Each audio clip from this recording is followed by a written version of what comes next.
Doctor ortho Ayurvedic oil and capsule, अब दर्द भी घुटने टेकेगा। देहरादून में पशुपालकों, दुग्ध उत्पादकों और मछली पालकों के साथ सीएम धामी ने किया संवाद। व्यवसाय से जुड़े लोगों की समस्याएं सुनी। कहा पशुपालक आत्मनिर्भर बने और उत्तराखंड दुग्ध और मत्स्य उत्पादन में अग्रणी राज्य बने। चंपावत गैंगरेप केस में बड़ा मोड़, आरोपित की पत्नी बेटी आई सामने। भाजपा नेताओं पर भी लगे गंभीर आरोप। आईजी कुमाऊं बोली, दोषियों पर होगी सख्त कार्रवाई। रुड़की में किसानों का महापंचायत का आयोजन, हजारों की संख्या में किसान हुए शामिल। मांगों को लेकर जल्द ही देहरादून में महापंचायत करने का ऐलान।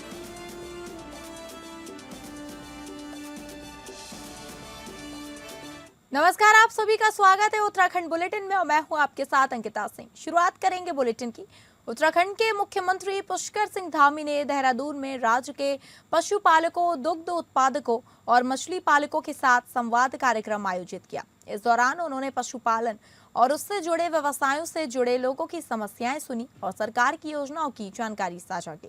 मुख्यमंत्री ने कहा कि राज्य सरकार पशुपालन से जुड़े श्रमिकों, किसानों और उद्यमियों की आय बढ़ाने के लिए पूरी तरह प्रतिबद्ध है। उन्होंने बताया कि दुग्ध उत्पादन, मत्स्य पालन और पशुपालन को आधुनिक तकनीक से जोड़कर ग्रामीण अर्थव्यवस्था को मजबूत किया जा रहा है। इसके लिए सरकार सब्सिडी, प्रशिक्षण और बाजार तक सीधी पहुंच जैसे सुविधाएं दे रही है। कार्यक्रम के दौरान मुख्यमंत्री धामी ने पशुपालन विभाग की विभिन्न योजनाओं के तहत लाभार्थियों को सामग्री वितरित की और योजना से जुड़े वाहनों को हरी झंडी दिखाकर रवाना किया। उन्होंने कहा कि ये वाहन दुग्ध संग्रह, पशु चिकित्सा और चारा वितरण में मदद करेंगे, जिससे किसानों को उनके घर पर ही सुविधा मिल सके। इसके बाद मुख्यमंत्री ने परिसर में विभिन्न विभागों द्वारा लगाई गई प्रदर्शनियों का निरीक्षण किया। प्रदर्शनियों ने उन्नत नस्ल के पशु, आधुनिक डेयरी उपकरण, मछली पालन की नई तकनीकें और जैविक चारे के स्टॉल लगाए थे। उन्होंने विभागीय अधिकारियों को निर्देश दिए कि नई तकनीकों को हर गांव तक पहुंचाया जाए ताकि पशुपालकों की आमदनी दोगुनी करने का लक्ष्य पूरा हो सके। मुख्यमंत्री ने कहा कि पशुधन हमारी ग्रामीण अर्थव्यवस्था की रीढ़ है। सरकार का लक्ष्य है कि पशुपालक आत्मनिर्भर बने और उत्तराखंड दुग्ध और मत्स्य उत्पादन में अग्रणी राज्य बने।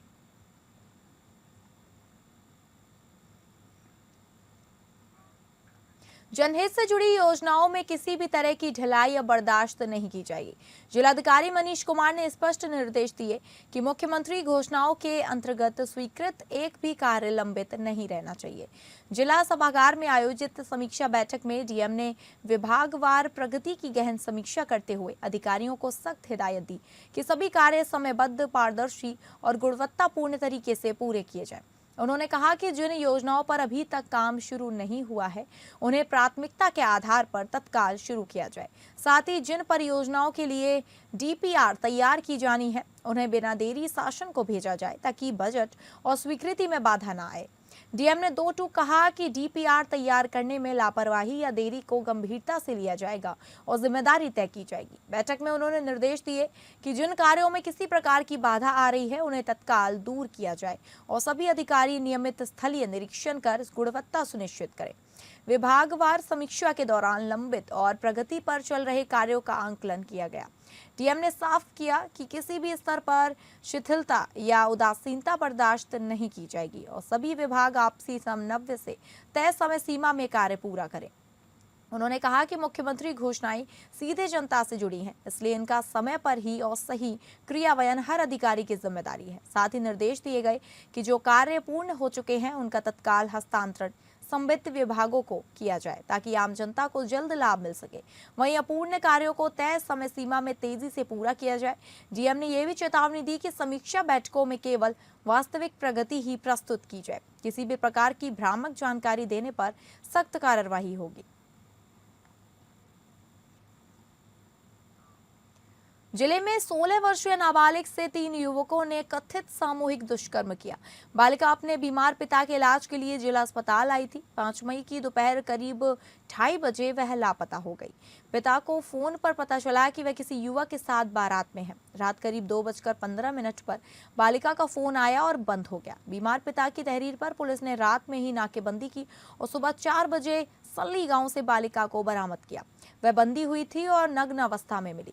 तीनों आरोपी कमरे से फरार हो गए थे। पुलिस ने बालिका को अस्पताल पहुंचाकर मेडिकल जांच कराई। बालिका ने बताया कि आरोपियों ने हथियार दिखाकर दुष्कर्म किया और धमकी दी कि बताने पर जान से मार देंगे। एसपी रेखा यादव ने कहा कि पिता की शिकायत पर तीनों नामजद युवकों के खिलाफ पॉस्को, रेप और अन्य गंभीर धाराओं में केस दर्ज हुआ है। मेडिकल रिपोर्ट के बाद धाराएं बढ़ाई जाएंगी। पुलिस ने आरोपियों की गिरफ्तारी के आदेश दिए हैं। घटना के इलाके में आक्रोश है। लोग कोतवाली पहुंचे और कड़ी सजा की मांग की। कांग्रेस प्रदेश सचिव आनंद मेहरा ने इसे गंभीर अपराध बताया और सीएम के क्षेत्र में ऐसी वारदात को अशुभ संकेत कहा। एसपी ने कहा कि शांत माहौल बिगाड़ने वालों से सख्ती से निपटा जाएगा। पुलिस महानिदेशक उत्तराखंड, जिलाधिकारी एवं एसपी एसएसपी चंपावत कृपया ध्यान दें। मुझे चंपावत से 3-4 लोगों के अभी फोन आए कि चंपावत में दुर्भाग्यपूर्ण रूप से एक घटना सामने आ रही है, जिसमें एक अवयस्क बालिका के साथ गैंग रेप का मामला सामने आया है। लगातार महिलाओं पर अन्याय, अपराध बढ़ता जा रहा है। अपराधियों के मन से कानून का खौफ, पुलिस का डर निकल चुका है। आज दिनांक 6 मई 2026 को 112 के माध्यम से कॉलर द्वारा सूचित किया गया कि एक नाबालिग बालिका जो अपने दोस्त की शादी में सम्मिलित होने के लिए सल्ली गई थी, वह वहां से मिसिंग है। उत्तराखंड सरकार द्वारा चलाई गई निःशुल्क जांच योजना जो चंदन नाइक निष्ठे द्वारा उपलब्ध है, उसमें हमने जिला चिकित्सालय चंपावत में निःशुल्क जांच कराई थी। फिरोज देवी नाम मेरा, मैं लोहाघाट से आई हूँ और यहाँ मैंने दिखाया उत्तराखंड सरकार में, तो मुझे काफ़ी अच्छी सुविधा मिली और मेरी तबीयत भी सही है, अच्छा इलाज हुआ मेरा। चंपावत में नाबालिग से कथित सामूहिक दुष्कर्म का मामला अब राजनीतिक और सामाजिक विवाद में बदल गया है। पुलिस ने 3 नामजद आरोपियों पर पॉस्को, दुष्कर्म समेत कई गंभीर धाराओं में केस दर्ज किया है। जांच जारी है। इधर आरोपी पक्ष भी सामने आ गया है। पहले एक आरोपी के पिता राम सिंह ने बेटे को निर्दोष बताकर साजिश का आरोप लगाया। अब आरोपी की पत्नी कलावती देवी और बेटी अनीता ने निष्पक्ष जांच की मांग की है। अनीता का दावा है कि घटना की रात उसके पिता घर पर ही थे। पत्नी ने कहा कि उनकी बेटी भी पीड़िता की उम्र की है। ऐसे आरोपों से परिवार टूट गया है। उन्होंने इसे राजनीतिक प्रतिशोध बताया। मामले में नया मोड़ तब आया जब कमल रावत ने कोतवाली में भाजपा नेताओं पर आरोप लगाए। उनका कहना है कि उनकी शिकायत पर एफआईआर नहीं हुई और विरोध पर हाथापाई की गई। इससे कोतवाली में माहौल गर्म हो गया। आईजी कुमाऊं रिधिम अग्रवाल ने कहा कि मामले में केस दर्ज कर सभी पहलुओं की जांच हो रही है। दोषियों पर सख्त कार्रवाई होगी और पीड़िता को सुरक्षा व मदद दी जा रही है। गौरतलब है कि परिजनों की सूचना पर पुलिस ने बालिका को बरामद कर मेडिकल कराया था। अब पीड़ित पक्ष, आरोपी परिवार और सियासी आरोपों के बीच सबकी नजर पुलिस पर जांच पर है।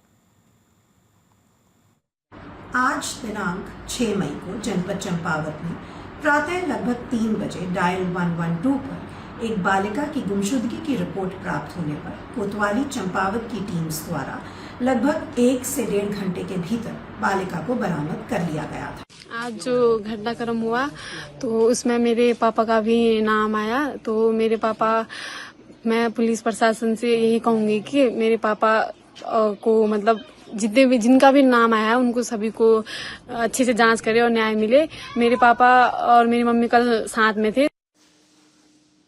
नमस्कार, अभी मैं कोतवाली चंपावत में हूं और आपको बताना चाहूंगा कि यहां पर एक ऐसा प्रकरण हुआ है जिसमें एक दूरस्थ क्षेत्र की लड़की को एक लड़का अपनी बाइक पे बैठाकर शादी में ले जाता है और रात भर उसके साथ शोषण करता है। आज जो मेरे बच्चे के लिए दुर्घटना घटी है, मेरे बच्चे को साजिश करके आए फंसाया गया है। अगर मेरा बच्चा दोषी है तो उसको फांसी की सजा होनी चाहिए। विकासनगर कोतवाली पुलिस ने ऑपरेशन प्रहार के तहत बड़ी कार्यवाही को अंजाम दिया है। चेकिंग के दौरान पुलिस ने यातायात नियमों का उल्लंघन करने वाले 12 वाहनों के खिलाफ मोटर अधिनियम में चालानी कार्यवाही को अंजाम दिया। इस दौरान पुलिस ने 3 वाहनों को सीज करते हुए शराब पीकर वाहन चलाने वाले 2 लोगों को गिरफ्तार कर लिया है। इस दौरान पुलिस ने सार्वजनिक स्थानों पर शराब पीने वाले 5 लोगों को उन लोगों पर धारा 81 पुलिस अधिनियम के तहत चालानी कार्यवाही भी की है। दरअसल आम लोगों की सुरक्षा को लेकर सरकार द्वारा संचालित ऑपरेशन प्रहार के तहत पुलिस सभी धार्मिक स्थान, भीड़भाड़ वाले स्थान और संवेदनशील जगहों पर आपराधिक घटनाओं को रोकथाम के लिए लगातार सघन चेकिंग अभियान चला रही है। पुलिस का चेकिंग अभियान अभी लगातार जारी रहने वाला है।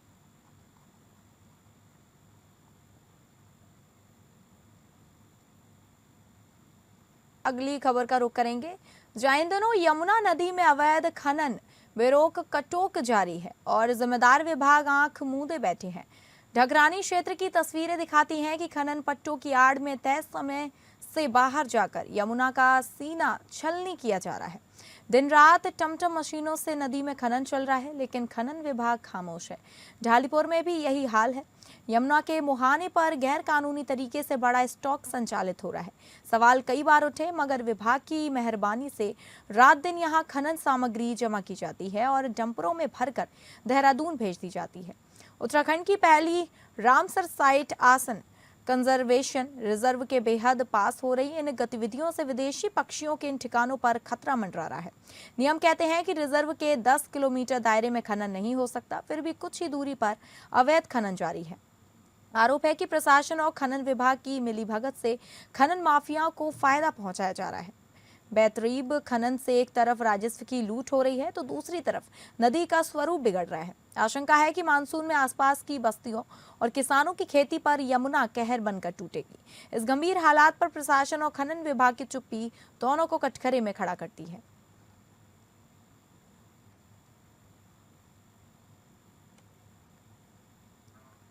भिकिया सैंड के पास सड़क हादसे की सूचना मिली। कॉलर ने बताया कि सड़क पर एक घायल व्यक्ति पड़ा है। वाहन आसपास नहीं दिखा, जिससे उसके खाई में गिरने की आशंका थी। सूचना पर थाना भतरौज खान पुलिस, 108 एम्बुलेंस, आपदा कंट्रोल और एसडीआरएफ की टीम मौके पर पहुंची। वाहन करीब 150 मीटर नीचे खाई में गिरा मिला। रेस्क्यू के दौरान वाहन में सवार 3 लोगों की मौत की पुष्टि हुई। मृतकों की पहचान भुवन पुत्र दीवान राम और कैलाश चंद्र पुत्र बहादुर के रूप में हुई।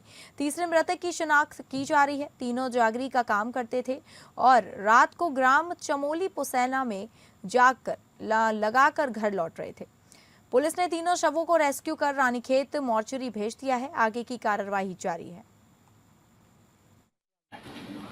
ये थाना भतरौज खान क्षेत्र अंतर्गत एक बहुत विकट घटना हुई है, जिसमें 3 व्यक्ति थे जो जागर का लगा कर आ रहे थे और रात्रि के समय गाड़ी नींद के कारण उनकी गाड़ी नीचे गिर गई रोड से, तो उसमें तीनों की मृत्यु हो गई है।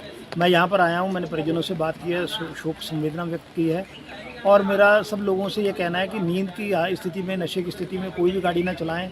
पहाड़ में बहुत समस्याएं रहती हैं और कई सारे एक्सीडेंट्स इसी वजह से होते हैं कि लोग नशे में या नींद में गाड़ी चला रहे होते हैं। चंपावत पुलिस ने एक बार फिर अपनी तत्परता एवं ईमानदारी का परिचय देते हुए एक यात्री का खोया हुआ बैग सुरक्षित वापस लौटाकर मानवता और सेवा भावना की मिसाल पेश की है। गुजरात से पिथौरागढ़ जा रहे एक व्यक्ति का बैग चंपावत मुख्य बाजार में कहीं खो गया था। बैग में महत्वपूर्ण दस्तावेज, जरूरी सामान एवं नकदी मौजूद थी, जिसके खोने के बाद यात्री काफी परेशान हो गया। इसी दौरान मुख्य बाजार में ड्यूटी पर तैनात कांस्टेबल प्रशांत बोरा एवं कांस्टेबल विनोद तड़ागी को उक्त बैग मिला। दोनों पुलिस कर्मियों ने अपनी सूझबूझ एवं जिम्मेदारी का परिचय देते हुए बैग स्वामी की पहचान करने के लिए तत्काल प्रयास शुरू किया।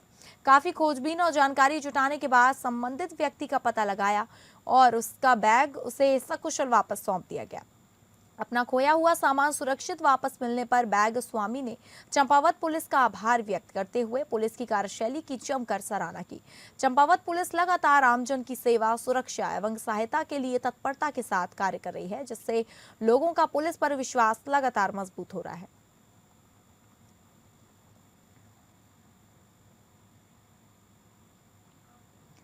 बनबसा के कैनाल रोड स्थित वार्ड संख्या 7 में सड़क की ओर खतरनाक रूप से झुके पेड़ को लेकर उठाई गई चिंता के बाद प्रशासन ने तत्परता दिखाते हुए बड़ी दुर्घटना टाल दी है। स्थानीय लोगों द्वारा लगातार इस समस्या को उठाया जा रहा था क्योंकि पेड़ सड़क की ओर काफी झुक गया था और उसके ठीक नीचे बिजली की मुख्य लाइन गुजर रही थी। क्षेत्रवासियों को आशंका थी कि तेज बारिश या आंधी के दौरान कभी भी बड़ा हादसा हो सकता है। मामले की गंभीरता को देखते हुए जिला पंचायत सदस्य सरोज दीदी ने तुरंत पहल करते हुए जिलाधिकारी महोदय से वार्ता की और संबंधित विभाग को आवश्यक निर्देश दिलवाए। प्रशासन के निर्देश के बाद विभागीय टीम मौके पर पहुंची और सुरक्षा व्यवस्था के बीच झुके हुए पेड़ को सुरक्षित तरीके से कटवा दिया गया। समय रहते हुए इस कार्रवाई से अब स्थानीय लोगों और राहगीरों ने राहत की सांस ली। क्षेत्रवासियों ने जिला पंचायत सदस्य सरोज दीदी एवं प्रशासन का आभार व्यक्त करते हुए कहा कि यदि समय पर कार्रवाई नहीं होती तो कभी भी बड़ा हादसा हो सकता था। स्थानीय लोगों ने प्रशासन की तत्परता की सराहना करते हुए कहा कि जनहित से जुड़े मामलों में इसी प्रकार त्वरित कार्रवाई लोगों में विश्वास मजबूत करती है।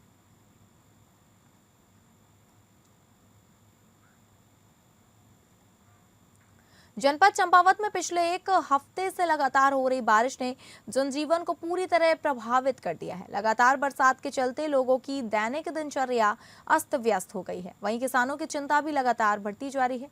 ग्राम पंचायत खटोली तल्ली एवं खटोली मल्ली में हुई ओलावृष्टि से किसानों की फसलें भारी मात्रा में प्रभावित हुई। लहसुन, प्याज, अदरक, सब्जी और धान की फसलों को काफी नुकसान पहुंचा है, जिससे किसानों के चेहरे पर मायूसी देखने को मिल रही है। लगातार हो रही बारिश के बीच जिले में जल संरक्षण को लेकर भी कार्य तेज कर दिए गए हैं। जंगलों में वर्षा जल को एकत्र करने एवं जल संरक्षण को बढ़ावा देने के कई प्रभावी कार्य किए जा रहे हैं ताकि भविष्य में जल संकट की स्थिति से निपटा जा सके। वहीं दूसरी ओर किसानों ने प्रशासन से मांग की है कि प्रभावित क्षेत्रों का जल्द सर्वे कर नुकसान का आकलन किया जाए तथा उचित सहायता उपलब्ध कराई जाए। बारिश का असर जिले में चल रहे गोलजीव महोत्सव पर भी साफ देखने को मिला, जहां लगातार खराब मौसम के चलते कार्यक्रमों में फेरबदल करना पड़ा। मेले में व्यापार के लिए दुकानें लगाए व्यापारियों के चेहरों पर भी मौसम को लेकर चिंता और मायूसी दिखाई दी।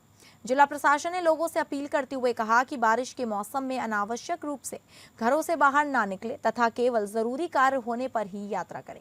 साथ ही किसी भी प्रकार की आपदा या दुर्घटना की सूचना तुरंत आपदा कंट्रोल रूम एवं जनप्रतिनिधियों के माध्यम से प्रशासन तक पहुंचाने की अपील की गई ताकि समय रहते राहत एवं बचाव कार्य किए जा सके।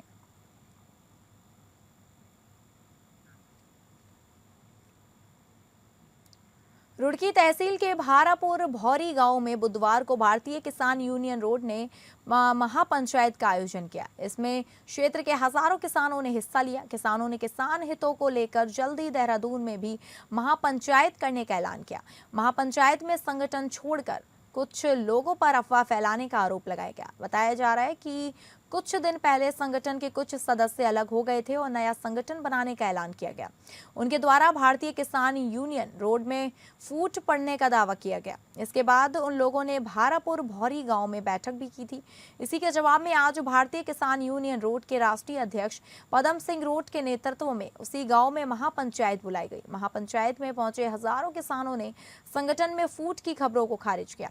राष्ट्रीय अध्यक्ष पदम सिंह रोड ने कहा कि भारतीय किसान यूनियन रोड उत्तराखंड में किसानों का सबसे बड़ा संगठन है। उन्होंने कहा कुछ लोग आते जाते रहते हैं, इससे संगठन पर कोई असर नहीं पड़ता। आज हजारों किसानों की मौजूदगी ने साबित कर दिया कि संगठन एकजुट है। तो हम इसे भी एक बड़ा आंदोलन देहरादून करेंगे। यहाँ की जो भूमि बहरी सरकार या किसान की मजदूर की कोई सुनाई हुई नहीं। यहाँ तो कितना ही कह लो, पुलिस प्रशासन को कह दो, चाहे यहाँ के सिविल जो अधिकारी यहाँ से उन्हें कह दो, प्रशासन यहाँ का सुन ही नहीं रहा। शासन प्रशासन दोनों ही बहरे आज हमारे कुछ कार्यकर्ता नए कार्यकर्ता जिनका टाइम है 2-3 साल से ज्यादा इसके संगठन में रुकते नहीं है। इससे पहले भी 3-4 संगठन की यात्रा करके आए और यहाँ पर भी आगे में अध्यक्ष जी ने पूरा प्यार दिया, उन्हें सम्मान किया, लेकिन उन्हें वो हजम नहीं हो पाया। और अभी वो 4 दिन पहले ही यही से भारापुर बोली में महापंचायत करके राष्ट्रीय अध्यक्ष उत्तराखंड के। तो फिलहाल उत्तराखंड बुलेटिन में बस इतना ही। नमस्कार।